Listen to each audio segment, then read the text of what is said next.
restricted spaces. Density is a quality of space rather than a quality of matter. You see what I mean? I gave the illustration of the airplane propeller to try and show that. So that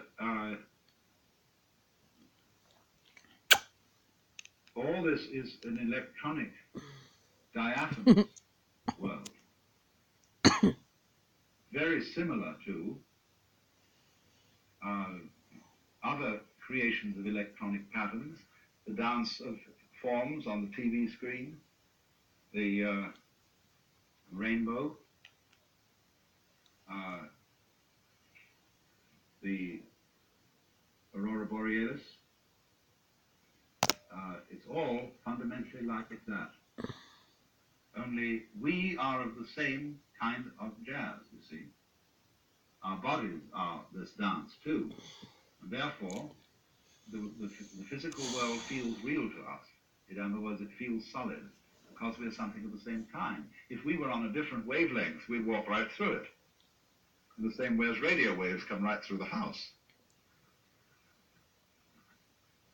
They are of such a nature that they can penetrate the spaces, the interstices, or in some way jazz signals through.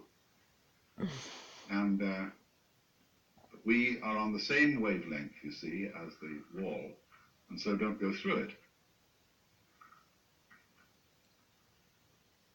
But nevertheless, the whole cosmos is therefore a function of energy, or you could say of light, something like light, and therefore we and it are all diaphanous.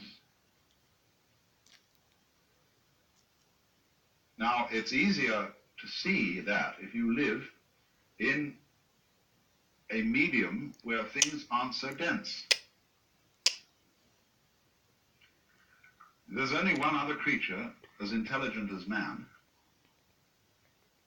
and this lives in a medium that is less dense.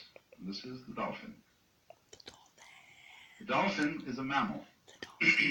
And many millions of years ago, it seems that dolphins were living on the land. But they are very clever. And they decided that the land was no place to live. No. Because getting food was difficult, and you had to lug yourself around, and there were many, many bad shows about the land. It had very curious changes of temperature. It became unspeakably cold and unspeakably hot, and you had, in fact, to work. Yes. Well, no sensible person ever works. I never work, I get paid for playing. And everybody should do that. That's the mark of an educated man, is that eventually he gets a job where he's paid for playing. Yes. And a worker, or a proletarian, isn't necessarily a poor man. There are lots of poor, a poor man like, say, Selig Morgenrath or Eric Barker around here, they're not proletarians. Proletarian is a person who is fettered to the process of work. That is to say, to doing chores every day that he really doesn't like and that aren't in the least interested.